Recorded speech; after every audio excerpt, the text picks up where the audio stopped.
Shalom, salam sejahtera untuk kita semuanya.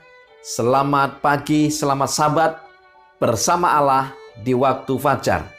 Renungan pagi kita hari ini, Sabat 10 September 2022 dengan judul Ketulusan. Ayat inti terdapat di dalam 1 Yohanes 2 ayat yang ke-6.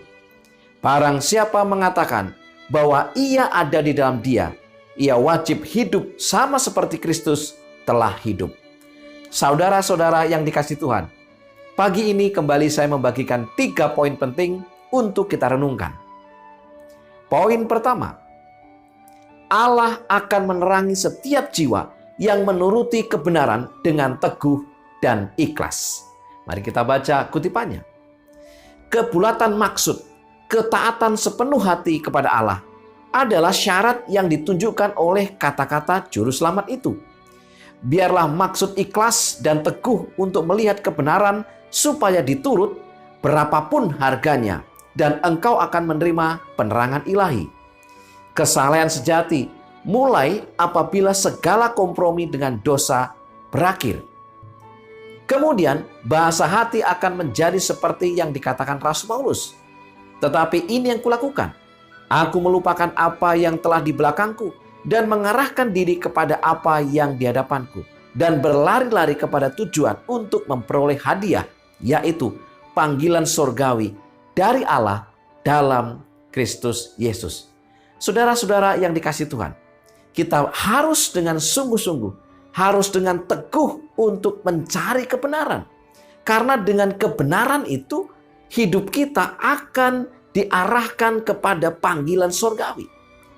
Kebenaran adalah menerima Yesus Kristus, menjadikan Dia juru selamat kita, penolong dalam hidup kita, pembela kita, pelindung kita, harapan kita.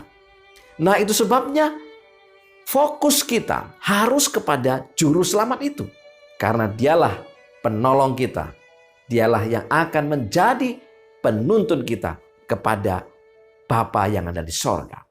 Poin yang kedua, jangan ragu untuk tetap menyerahkan seluruh hidup kita kepada Allah. Menyerah kepada pencobaan mulai dengan membiarkan pikiran ragu-ragu untuk tetap yakin kepada Allah. Jika kita tidak memilih untuk menyerahkan diri kita sepenuhnya kepada Allah, maka kita berada dalam kegelapan. Selanjutnya, khotbah di atas bukit halaman 104 dan 105 mengatakan, bila kita tidak menahankan sebagian, berarti kita sedang membiarkan pintu terbuka yang melaluinya setan akan masuk untuk menyesatkan kita dengan cobaan-cobaannya. Dia tahu jika dia dapat mengaburkan penglihatan kita agar mata iman tidak dapat melihat Allah, tidak akan ada penghalang terhadap dosa. Saudara-saudara sekalian, jelas dikatakan di sana bahwa cara setan untuk mengaburkan mata iman kita adalah dengan membuat kita ragu-ragu terhadap Allah. Nah, itu sebabnya kita harus dengan yakin. Kita tidak boleh membuka pintu sedikit pun untuk setan masuk, untuk keraguan masuk. Karena jika itu terjadi, ada celah sehingga setan akan masuk dan mencoba kita, sehingga kita akan terjatuh. Hati-hati saudara. Pintu terbuka sedikit pun akan menjadi ruang bagi setan. Jangan beri kesempatan kepada setan. Jangan ragu-ragu. Tetapkan hati sepenuh hati kepada Tuhan. Poin ketiga, Allah harus dijadikan sebagai yang pertama dan terakhir dan terbaik dalam segala hal. Testimonies to Ministers halaman 385. Dalam perjuangan untuk hidup kekal, kita tidak bisa bersandar pada satu sama lain. Roti hidup harus dimakan oleh setiap orang.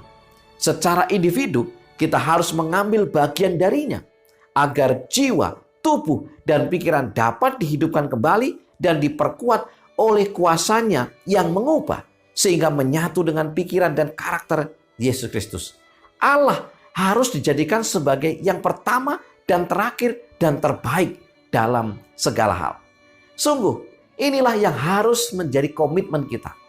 Inilah yang harus dengan ketekunan menjadikan Yesus sebagai makanan kehidupan kita. baik untuk jiwa, tubuh, dan roh kita. Roti hidup ini harus kita nikmati setiap hari, setiap saat. Dan itu artinya kita tidak bergantung kepada orang lain. Kita hanya bergantung kepada Yesus. Jadikan Yesus sebagai yang pertama dan yang terakhir dan yang terbaik. Maka kita akan mendapatkan keuntungan. Kita akan diberkati. Kita akan mendapatkan hidup yang terbaik. 3 poin utama kita hari ini adalah Allah akan menerangi setiap jiwa yang menuruti kebenaran dengan teguh dan ikhlas. Yang kedua, jangan ragu untuk tetap menyerahkan seluruh hidup kita kepada Allah. Dan yang ketiga, Allah harus dijadikan sebagai yang pertama dan terakhir dan terbaik dalam segala hal. Jika ini semua kita lakukan dengan ketulusan, menerima Yesus sebagai juru selamat pribadi kita, menaruh Dia sebagai yang pertama, yang terakhir, dan yang terbaik, kita akan ditolong, kita akan diselamatkan. Mari kita tunduk kepala dan berdoa. Bapa yang di surga, Allah yang maha baik, terima kasih untuk setiap kebaikan, kemurahan, dan juga pertolongan Tuhan. Engkau telah mati untuk menebus dosa-dosa kami. Jangan biarkan ruang untuk setan menjatuhkan kami, membuat kami jauh daripada Tuhan. Terima kasih untuk berkat firman-Mu. Dalam nama Yesus kami berdoa. Amin. Selamat beribadah, selamat sabat bersama Allah di waktu fajar. Tuhan memberkati kita.